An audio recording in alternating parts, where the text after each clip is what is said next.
Bakit ako'y di mo pinapansin? Hindi ako nagkagalit sa'yo.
Saan na kaya yung si tatay? Bihira naman to. Ubus naman yung sahod nun ah. Bihira. Uy! May babae doon. May problema kaya ito? Hala! Saan yung daan dito?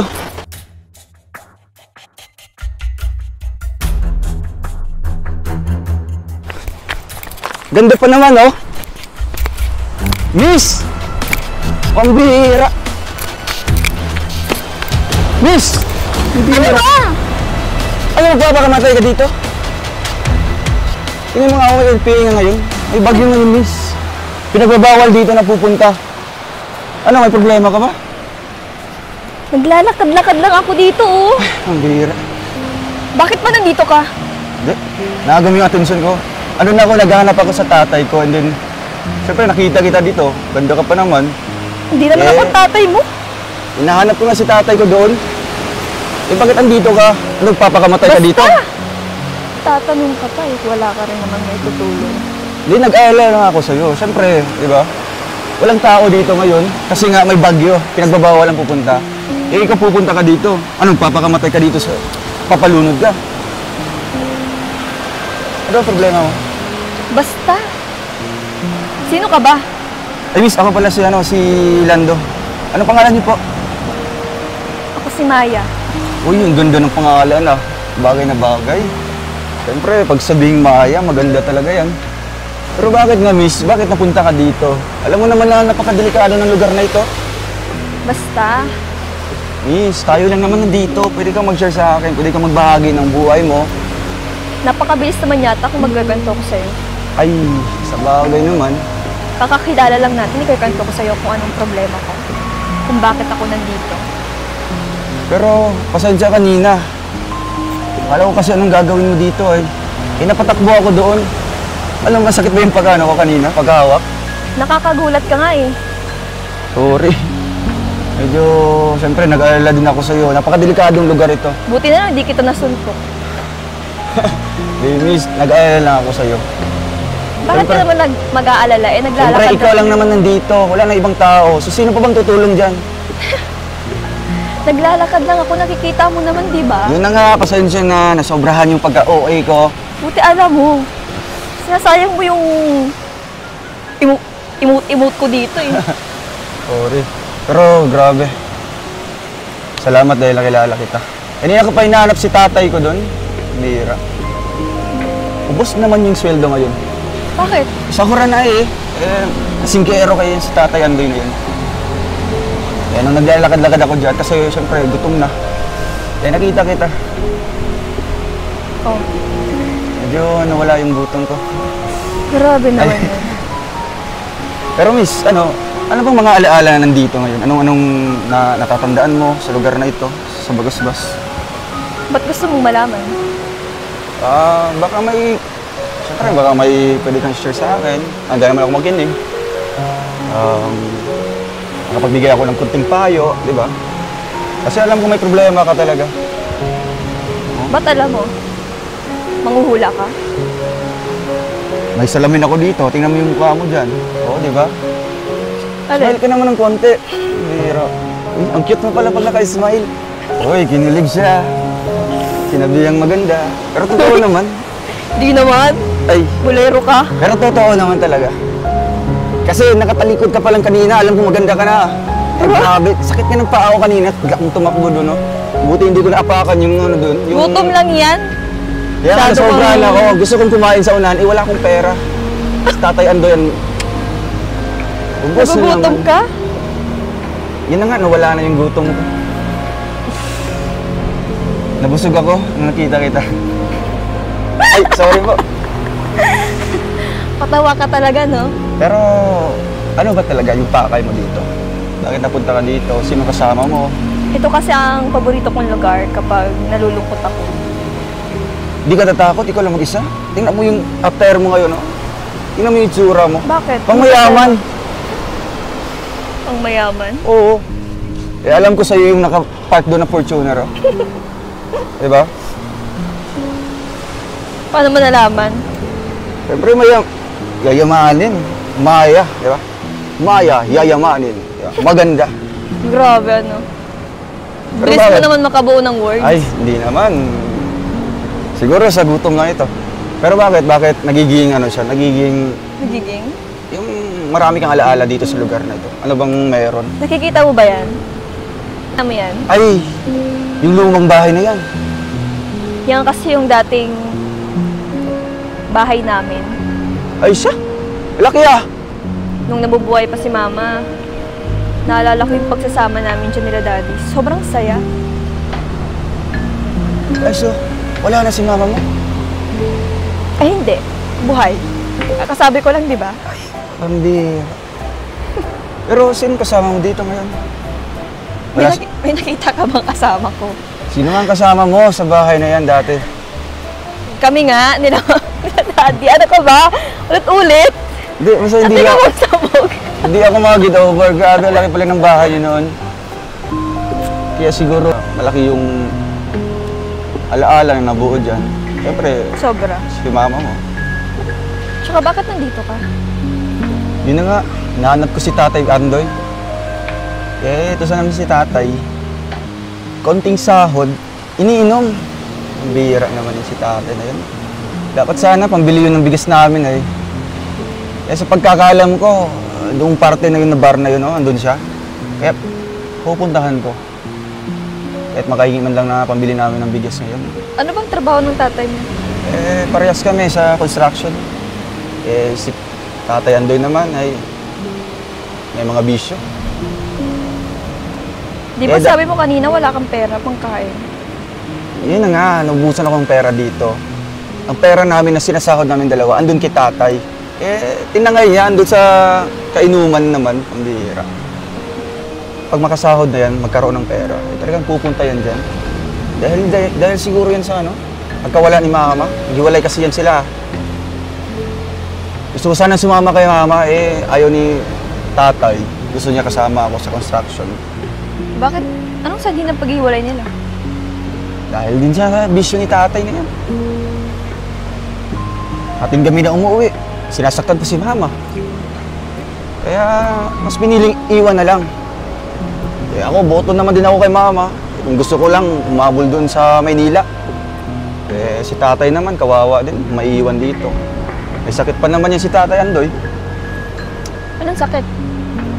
Sa paa niya, may malaking sugat yan dito. Eh, yun sana ibabudget ko yung perang sahod namin. Bili ko ng pagkain, bili ko ng gamot niya, bili ko ng pangangailangan ko din.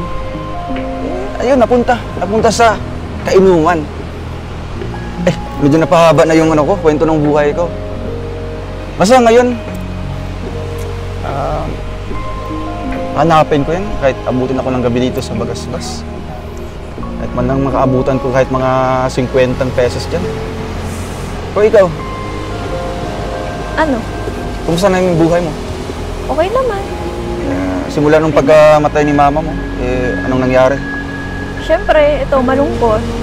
Ilan ba kayong magkakapatid? Ikaw lang? Ako lang ang anak. Kaya, Parehas pala tayo. Ako lang din. Kaya napakahirap sa part ko. Iwan yun si tatay. Siyempre, katuwang yun sa trabaho. Pero ikaw, kumusta si papa mo naman?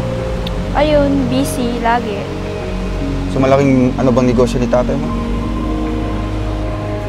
Maraming pinagkakaabalahan yun. Hindi, maswerte ka. Pinanganak ng mayaman. Diba? So bakit nagpo-problema ka? Ano bang problema mo dito? Ano bang mga inaalala mo pa? May bahay na kayo. Akala mo lang maswerte. Pero hindi. Akala nyo porke mayaman? Masaya? Ano bang dapat? Kaya di ba, pag marami kang pera, masaya ka. Yun ang pagkakaalam ko, kaya nagtatrabaho ako ngayon. Gusto ko nga mag-aral ng high school ulit. Para siyempre, pag may pinag-aralan ka, talagang makukuha ka ng magandang trabaho. Ikaw, nag-aaral ka pa ba? Siyempre, pa rin tapos. Siguro, sa pagkakaalam ko, ikaw yung tagapagmana ng yaman ng papa mo. Diba? Kaya maswerte yung mapapangasawa mo. At sino naman? Sana ako na yun. Ay, wala. Siguro gutom Anong lang to. sabi mo? Wala. Gutom lang to. Pero, ang ganda din ng lugar na ito, di ba? Walang tao, di ba? Payapa, tahimik. Pwede kang sumigaw. Pwede kang magbato ng mga ano dito. Yun nga ang ginagawa ko dito eh. Pag Kaya- ako nag-iisa lang. So, at salamat dahil natagpuan kita, di ba? Ay, miss! Tingnan mo nga yun sa pinakadulo.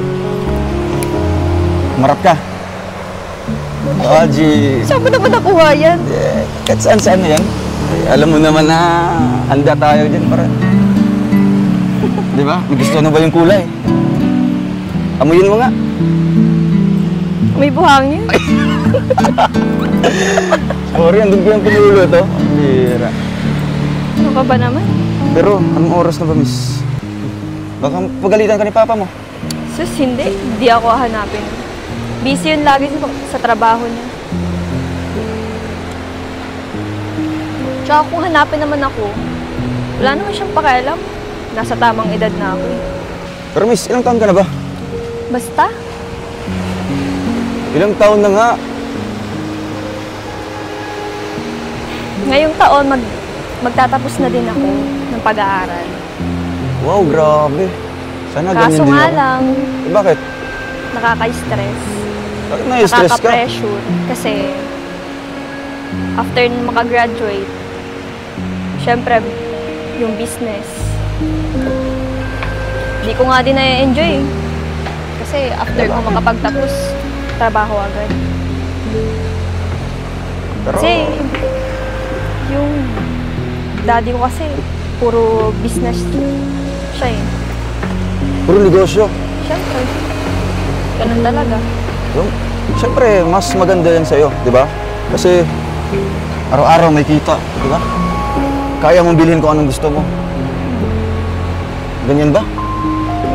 Di ba, mas maganda maraming pera? Maganda rin naman. Kaso, O anong pinaproblema mo? Bakit nape-pressure ka?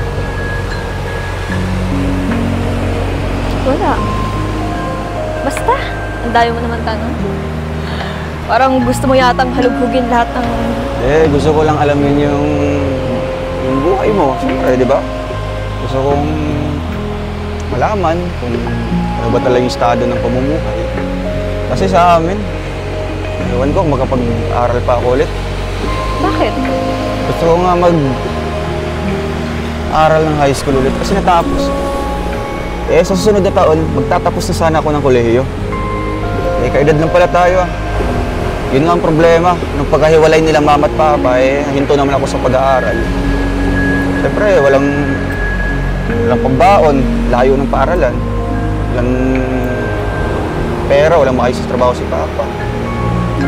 Problema nga ngayon, dagdag naman ng problema kasi susunod Sunod na buwan, tatapos na yung kontrata namin doon sa construction. Ewan ko, saan ako maghahanap ng trabaho nito.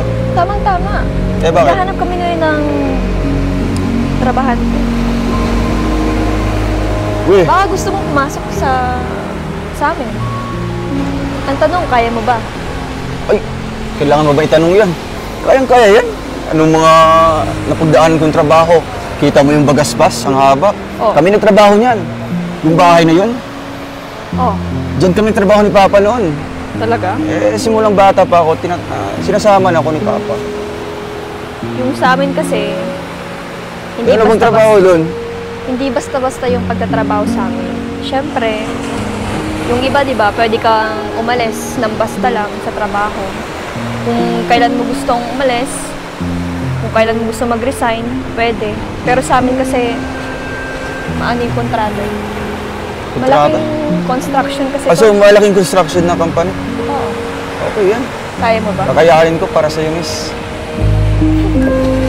Diba? Tingnan natin. Pag naghahanap tayo ng pera, di ba? Gusto tayong magkapera. Kakayanin natin ano mga pagsubok yan, ano mga trabaho yan. Diba? Sa bagay, may point. Kaya, kailan ako magsisimula? Pwede naman bukas. Sige, magpapaalam ako doon sa tinatrabahuan namin ngayon. Pwede naman si Papa yung magtatapos ng ano na yan. Hagdanan na lang yung kulang ng bahay na yun. Tapos na yun. Kaya dito na ako sa'yo. Magkano bang sahuran dyan? Tatanong agad kung magkano. Ay, Di di ka pa naman. nga nagsisimula. Siyempre, Magugulat ka na lang kung magkano. ay grabe.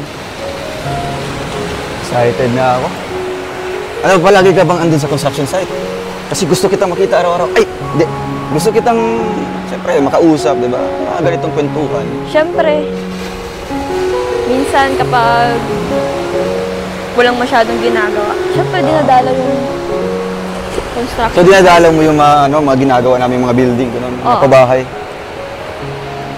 Kaya aabangan ko yan pagpunta mo doon. Bakit naman? Siyempre, gusto kitang makausap, makapagkwentuhan. Gusto kitang makita. Ganda mo kasi, miss. Grabe naman to. Napakabilis mo naman yata. Hindi, nag-compliment lang ako sa'yo. Siyempre, sino ba namang hindi taong magagandahan sa'yo? Grabe, ang haba ng kwentuhan natin, oh. Doon tayo kanina. Oh, Punta tayo dito. Ang tanong ko, ano ba talagang problema mo? Ba't napunta ka dito? ay umuulan na. Tara, dun tayo. Sige na nga.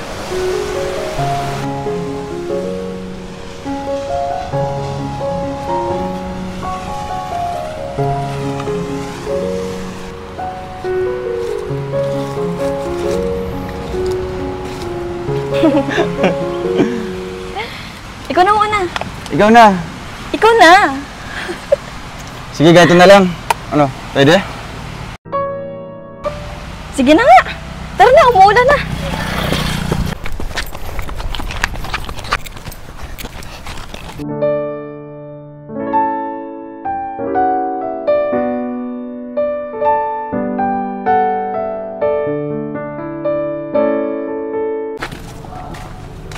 Siya nga pala, ito yung dating bahay namin. Yung nakwento ko sa'yo dun kanina. Laki. Ang laki pala ng bahay niyo. Grabe. So ngayon, anong plano dito? Di ba? Ayun, wala. Hindi ko alam. Grabe, ang laki pala nito. So anong mga ano dito? Anong mga alalang hindi mo makakalimutan? Siguro ang dami. Marami talaga. Siyempre yung kasama yung mami ko, yung nabubuhay pa siya. Tsaka siyempre si daddy. Maraming memories na masaya dito sa bahay na to. Grabe, ang yaman niyo pala, madam. Laki ng bahay, ah. Sa ganitong kalaking bahay, tatlo lang kayo doon? Hindi. Siyempre may mga kasama kami. Yung mga kasambahay, siyempre yung driver namin. Ay, sa bagay. Ganito kalaking bahay. Talagang siguro, kailangan ko ng 10 kasambahay. 10 hardinero doon. Siguro, kasama pa yung lote na yun, madam, di ba?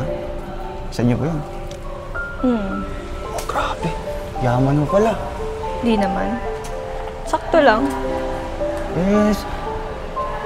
Kung nakakatakot na yung bahay niyo, madam, ah. Ilang taon na ba ito na-abandon na? matagal-tagal na rin. Simula nung nawala si Mami, bira na lang kami magkita-kita dito. Kaya naging ganito na. Halika, tingnan natin sa taas. Para makita mo. Ay, grabe. Laki. Yaman pala nila, ma'am. Dati na tong bahay. Halika, pasok. Huwag kang mahiya. Grabe, laki. Ay, grabe. Tara. Ma'am, dahan-dahan lang. Ang dami mga bubong dito. Huwag kang matakot.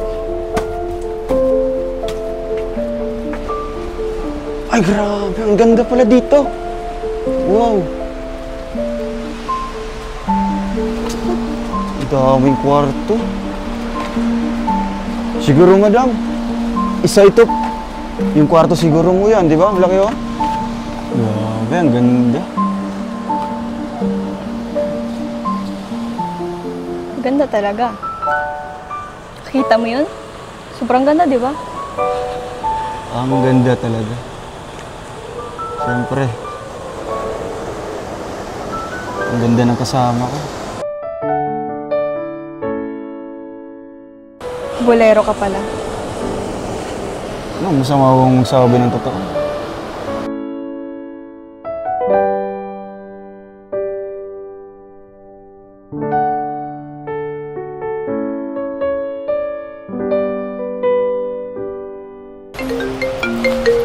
Siguro ang ganda doon. Daddy? Hala! Oh, anong problema? Halika na!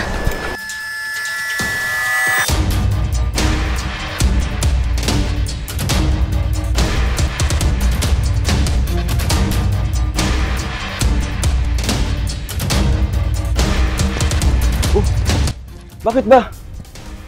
Ang problema? Basta! Yan.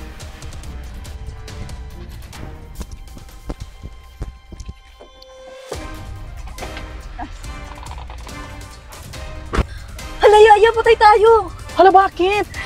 Narating na si Daddy! Hala, tara na. Baka maabutan tayo dito ni Senyor. Oo nga! Oh, tara na, let's go.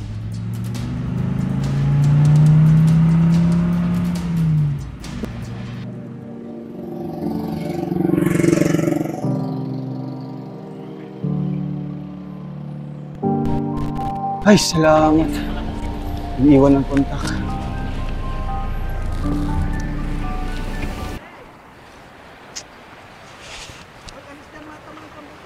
Tay! Tay! Yan. Ano, lasing ka na naman. Akin na nga ito. Wag mong kunin. Akin na! Dahil sa alak na ito, sirang-sira na yung buhay mo. Ano bang problema mo, Tay? Huwag mo kong Si Mama na yung wala. Andito pa ako, anak mo. Huwag mo kong pakialaman. Tay! Wala yung nanay mo. Simula, iiwan ako ng nanay mo. Tay, si nanay lang yung nawala. Andito pa ako, kasama mo. Bakit tayo yung nalulung ko sa bisyo na yan? Dahil dito lang ako. Aayos ang pakiramdam pag nakainom ako. Hindi ko kaya yung ginawa ng nanay mo. Gusto ko bumalik siya sa akin. Magbabago ang buhay ko. Siya lang ang buhay ko. Mama mo lang ang minahal ko. Mahal na mahal ko mama mo. Huwag mo akong pakialaman. Anak lang kita. Nasaan na yung alak? Nasaan na? Ito eh.